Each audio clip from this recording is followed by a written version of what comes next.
क्योंकि कई बार बचपन से हम मेल के लिए अपना मिथ अलग बना लेते हैं, और कई फीमेल्स के साथ तो कुछ ऐसी घटनाएं भी हुई होती हैं कि वो पूरी जिंदगी मेल की आइडेंटिटी अपने मन में ऐसे बना के रखती है कि एक फियर फैक्टर उससे हमेशा रहता है एक पुरुष से।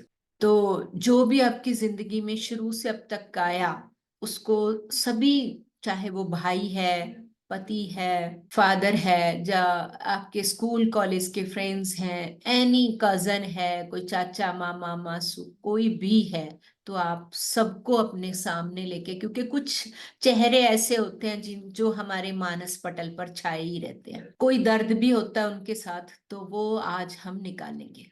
जैसे कईयों कुछ आदतों को हम एक्सेप्ट नहीं कर पाते कि ये आदत इसकी अच्छी नहीं, अगर ऐसे होती तो ज्यादा बढ़िया है, तो वो भी लेंगे। कहीं ना कहीं हम रिजेक्शन में डाल रहे हैं ना, वो सब बातें अपने आगे लेके आओ।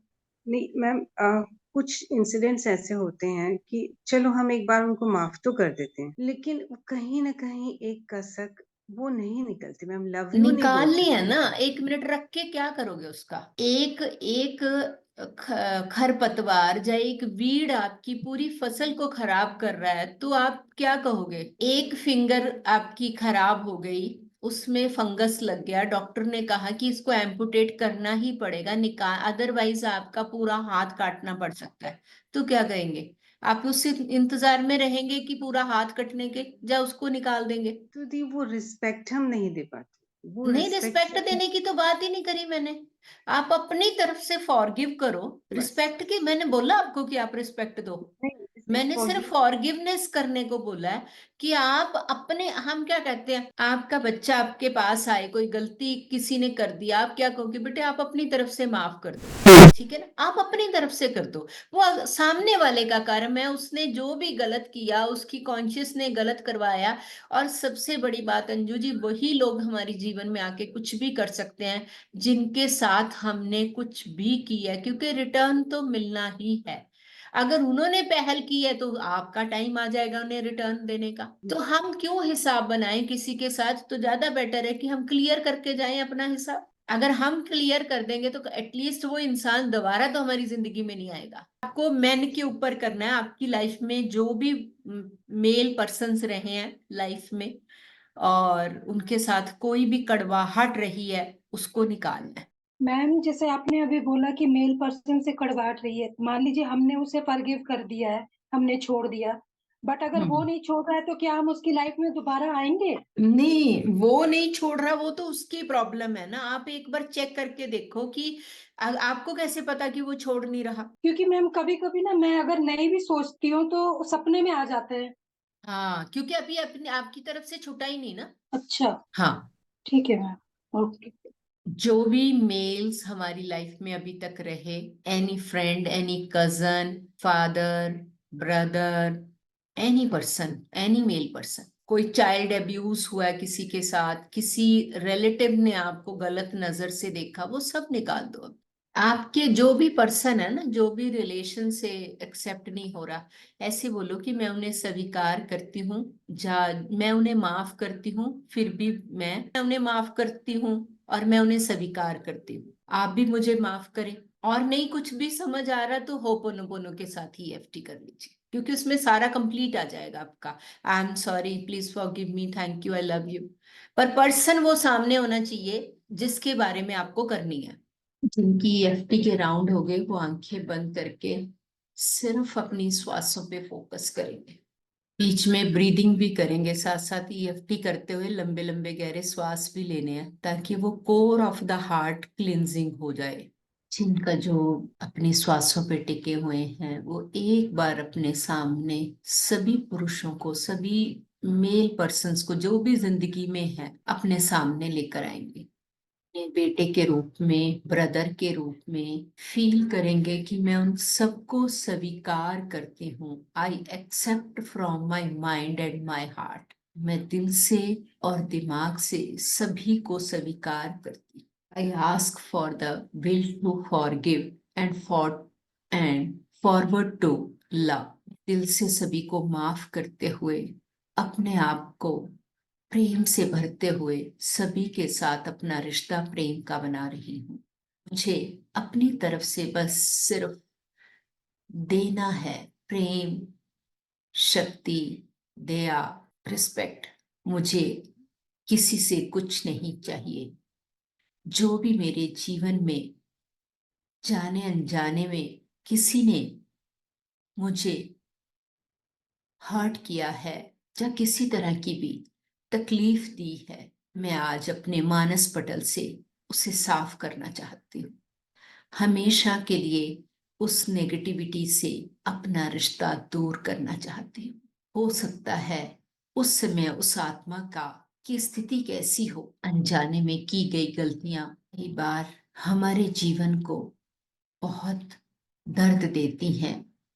मैंने बहुत दर्द सहा, कितने साल कितने जन्म मैं ये सहन करती आई, मगर आज मुझे ये समझ आ गया है कि माफ करने से मेरा ही भला होगा, और माफ करने से हम आगे बढ़ते हैं।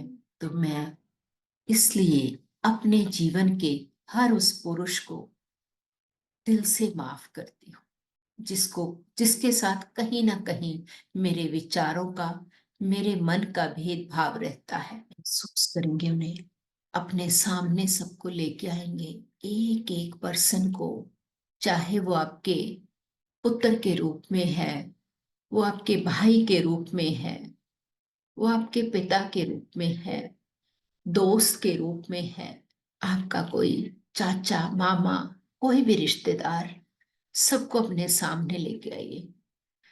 कई बार ऐसा होता है कि उस इंसान ने हमें इतना नहीं कुछ कहा होता, बट हमारे चाहने वालों को का दिल दुखाया होता है। आपके माता पिता का किसी ने दिल दुखाया तो आपके मन में भी उनके लिए नफरत आ जाती है। आपकी बहन भाई के साथ किसी ने गलत किया, उसके लिए भी आपके मन में नफरत आ जाती है। तो उन सभी लोगों को अपने सामने लाके माफ कर दो, और उन्हें बोलो कि मैं आपके अंदर के दिव्य तत्व को प्रणाम करती हूँ। गलतियां सभी से होती हैं, मैं आपको आपकी गलतियों के लिए क्षमा करती हूँ, आप भी मुझे क्षमा करें। कि मुझे अभी बहुत अच्छे से समझ आ गया है कि माफ करने से ही मैं आगे बढ़ सकती हूँ, क्योंकि ये मानस पटल पर पड़ी खरपतवार उस परमात्मा के साथ जुड़ने नहीं देगी, और उस परमात्मा के साथ रिश्ता बनाने के लिए मुझे ये सब हटाना होगा। और उन सभी का धन्यवाद करते हुए कि आपने मुझे माफ कर दिया और मैंने भी आपको माफ कर दिया, अब आप जा सकते हैं। उनको जाने के लिए बोलिए और उनका सबका दिल से आभार व्यक्त कीजिए कि आपकी वजह से आज मुझे बहुत कुछ सीखने को मिला, मेरे जीवन में परिवर्तन आया। तो मैं आपका दिल से आभार व्यक्त करती हूँ। अपना ध्यान सिर्फ अपनी दोनों आंखों के मध्य भ्रिकुटी के बीच में जहां तिलक लगाते हैं वहां लेकर जाएंगे। अपने माथे पे जहां पे आप बिंदिया लगाते हैं, तिलक लगाते हैं, वहां अपना ध्यान लेकर जाइए और अपने आप से पूछिए कि कौन हूं मैं, क्या वजूद है मेरा, क्या कार्य है मेरा। बाहर अपने आप से पूछे कि कौन हूं मैं, कौन हूं मैं, कौन हूं मैं। क्या ये शरीर हूं मैं, या ये मन हूं मैं? क्या परिवार का पालन करना मेरा कार्य है? क्या वजूद है मेरा? क्यों जन्म लिया है इस धरती पर मैंने? क्या करने आई थी मैं? कितने वादे किए थे मैंने आने से पहले? क्या मैं वो निभा पा रही हूँ? पूछिए अपने आप से, मैं आपको, कि मैं कौन हूँ, कौन हूँ मैं, कौन हूँ मैं कौन हूँ, मैं कौन हूँ, मैं कौन हूँ। इतना ज्यादा गूंजे ये आवाज आपके एक एक अंग में से इसका जवाब आए कि कौन है आप, क्या करने आई हैं। बार अपने मन से पूछे, क्या मैं अपने आप से संतुष्ट हूँ, मैं अपने कार्यों से संतुष्ट हूँ, क्या मैं कुछ और करना चाहता हूँ। अपनी उस इच्छा को अपने सामने लेके आइए जो आप करना चाहते हैं, जो इस आत्मा की चाहत है, उसे अपने सामने लेके आए। उसे ध्यान से देखें उस इच्छा को कि उसे कौन पूरी करेगा। आप ही करेंगे, इच्छा कोई और पूरी करेगा। किसके इंतजार में है हम? क्या आप समाज के लिए कुछ करना चाहती हैं? क्या आप उस अबला नारी के लिए कुछ करना चाहते हैं? आप बच्चों के लिए कुछ करना चाहते हैं? क्या अपने परिवार के लिए कुछ करना चाहते हैं? और आज अपने आप से प्रॉमिस करेंगे कि आज के ठीक 40 दिन बाद मैं अपने आप को उस रोल में लेकर आऊंगी जो इच्छा मैं लेकर आई, जिस इच्छा से मैंने जन्म लिया, जो वादा मैं परमात्मा से करके आई। मेरी धरती पे आना एक उद्देश्य था।